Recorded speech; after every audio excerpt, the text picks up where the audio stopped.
ذاکر نائک آپ کے دیش میں کیا کر پاکستان کو ہی اتنی تکلیف کیوں ہو جاتی ہے دنیا میں کہیں بھی کچھ ہوتا ہے تو؟ اور ذاکر نائک جیسے لوگوں کو بلا کر آپ اسے مہمان بناتے ہیں، وہ زہر اگلتا ہے، وہ آپ ہی کی کمیونٹی کو مس گائیڈ کر ذاکر نائک پہنچتا ہے وہاں پہ تو اس کو ریڈ کارپیٹ ویلکم دیا جاتا ہے، پاکستان بھیج رہے ہو کہ جاؤ اس کو ہاتھوں ہاتھ لے کر آؤ جیسے کوئی ہیڈ آف اسٹیٹ ہے.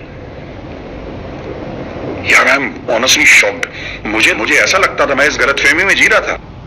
آج پاکستان نے آتنکواد کے مدعے پر بھارت کو پھر سے چڑھانے کی کوشش کی. بھارت میں موسٹ وانٹیڈ ٹیرر فنڈنگ کا آروپی کٹر پنتھی اسلامک پریچر ذاکر نائک اب پاکستان کا مہمان بن گیا. ذاکر نائک کے آنے پر آپ نے ملاحظہ کیا کہ انڈیا میڈیا جو ہے وہ کتنا غم میں ہے اور غصے میں ہے. تو پاکستان میں ذاکر نائک صاحب کے آنے پر دو قسم کے لوگ پریشان ہیں.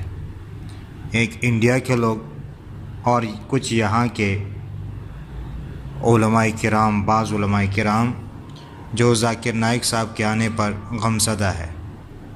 شاید ان کی دکانداری بند ہو رہی ہے اور بھارت جو ہے وہ ویسے بھی پاکستان کے مخالف ہے اور وہ یہ برداشت نہیں کرتا کہ وہ کسی کو عزت دے، اور اسلام کو یہ ایک تنگ نظر سے دیکھتے ہیں اور لوگوں کو یہ باور کرانا چاہتے ہیں کہ اسلام جو ہے وہ ایک تنگ نظریہ والا مذہب ہے، جبکہ ایسا نہیں ہے.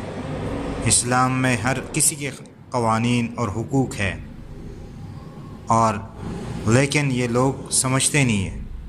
تو اللہ تعالیٰ سے دعا ہے کہ اللہ تعالیٰ ہدایت دے، اور اگر ہدایت ان کے مقدر میں نہیں ہے تو اللہ تعالیٰ ان کے اس مرض کو اور بڑھائے.